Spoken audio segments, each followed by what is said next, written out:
أعوذ بالله من الشيطان الرجيم.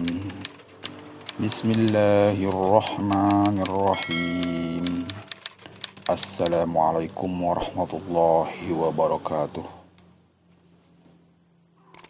Sahabat surat terbuka yang dimuliakan Allah Subhanahu wa Ta'ala, pada kesempatan yang mulia ini, marilah kita belajar tentang salah satu hadis. Jadi Uqbah bin Haris pernah berkata bahwa saya pernah sholat asar di belakang Rasulullah Shallallahu Alaihi Wasallam di Madinah. Tak lama kemudian Rasulullah Shallallahu Alaihi Wasallam berdiri dengan tergesa-gesa, menerobos orang-orang di situ lalu memasuki salah satu rumah azwajir mutahharah atau istri-istrinya yang suci. Perbuatan Rasulullah Shallallahu Alaihi Wasallam itu sangat mengherankan kami dan kami berpikir apa yang sedang terjadi. Setelah kembali, Rasulullah dapat merasakan keheranan orang-orang, lalu bersabda, "Aku teringat sekeping emas yang tertinggal di rumahku. Aku tidak suka hal itu menghalangiku jika maut telah tiba dan sekeping emas itu masih tertinggal. Maka di padang mahsyar nanti akan menjawab pertanyaan dengan hisab. Oleh karena itu, aku pergi untuk menyuruh orang agar menyedekahkannya dengan segera." Hadis riwayat Bukhari dari kitab Mishkat. Peristiwa ini telah dibicarakan dalam hadis lain bahwa Rasulullah Shallallahu Alaihi Wasallam bersabda, "Aku tidak ingin nanti aku lupa emas itu masih berada di rumahku pada malam ini."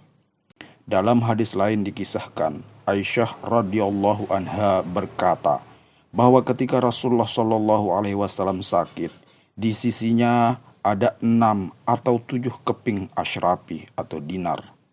Rasulullah memerintahkan agar segera menafkahkan semuanya.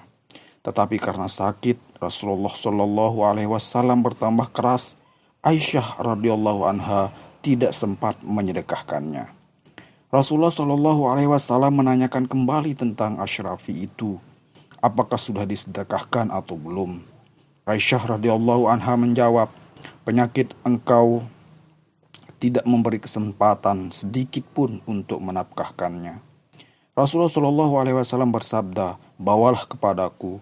Rasulullah kemudian meletakkan asyrafi itu di atas tangannya yang mulia lalu bersabda, "Apakah anggapan seorang Nabi Allah yaitu betapa menyesalnya jika ia menemui Allah Subhanahu wa Ta'ala dalam keadaan memiliki benda ini?"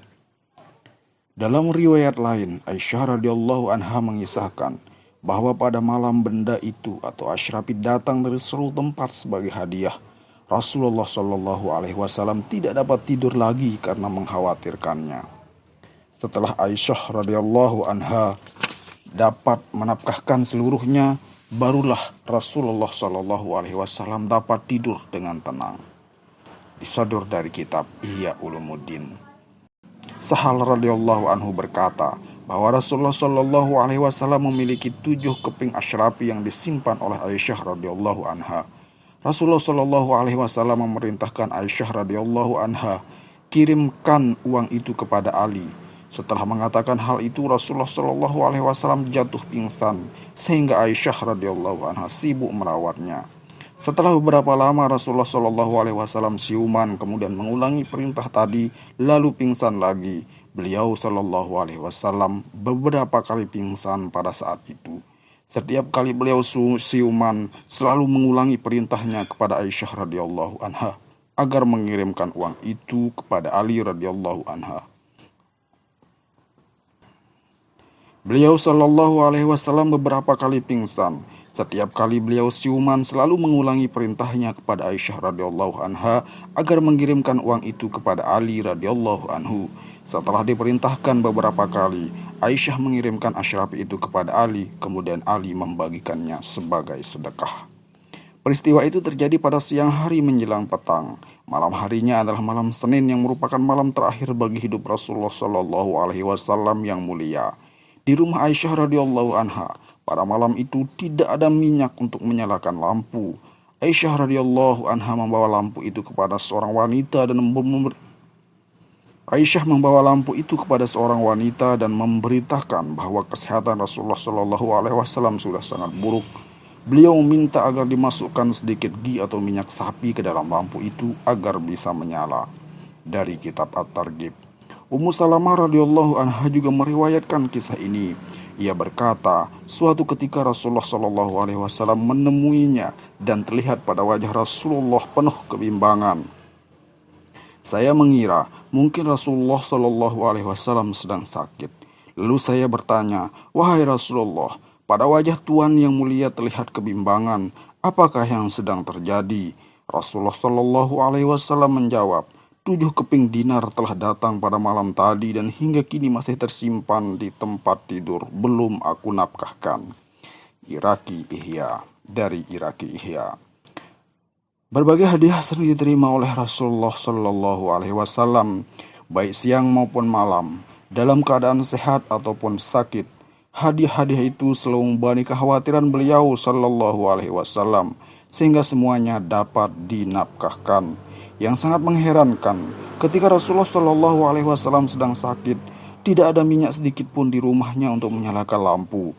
Padahal di rumahnya ada 7 keping asyrafi. Rasulullah tidak mengingat keperluan rumahnya sendiri dan Ummul Mukminin Aisyah radhiyallahu anha juga tidak mengingatkannya untuk membeli sedikit minyak dengan sebagian dari harta itu. Saya sempat melihat kebiasaan ayahku, nawwarallahu markadahu, yang tidak suka menyimpan uang untuk dimilikinya sendiri. Ia selalu dibebani hutang, sehingga pada akhir hayatnya ia masih mempunyai hutang 78.000 rupiah. Jika ia menerima uang, maka pada malam harinya ia memberikannya kepada anak-anak dan berkata bahwa ia tidak suka menyimpan kekotoran pada dirinya, karena kematian tidak diketahui datangnya. Mengenai Aqdah Syah Abdurrahim Raipuri rahmatullah alaih, saya telah mendengar bahwa ia sering mendapatkan hadiah. Apabila hadiah itu diterima, segera ia membagi-bagikannya kepada orang banyak.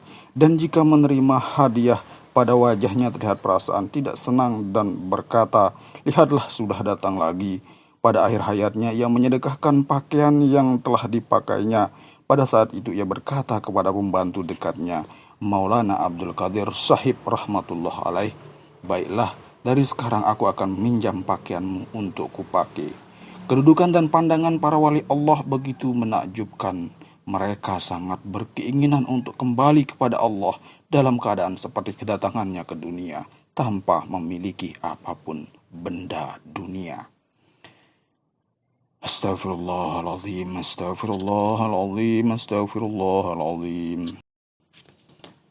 Demikianlah sahabat surat terbuka. Semoga Allah Subhanahu wa taala membuka hati kita semua untuk terus beriman, untuk terus istiqomah menjalankan bisikan-bisikan hati yang sesuai dengan perintah Allah Subhanahu wa taala dan sesuai dengan apa yang diajarkan oleh Rasulullah sallallahu alaihi wasallam. Semoga Allah Subhanahu wa taala memberikan kita yang terbaik di dunia ini dan di akhirat kelak. Allahumma sholli ala sayyidina Muhammad wa ala ali sayyidina Muhammad. Subhanallah wa bihamdihi, subhanakallahumma wa bihamdika, asyhadu an la ilaha illa anta, wa astaghfirukallah wa atubu ilaik. Allahumma salli ala sayyidina Muhammad wa ala ali sayyidina Muhammad. Astaghfirullahaladzim.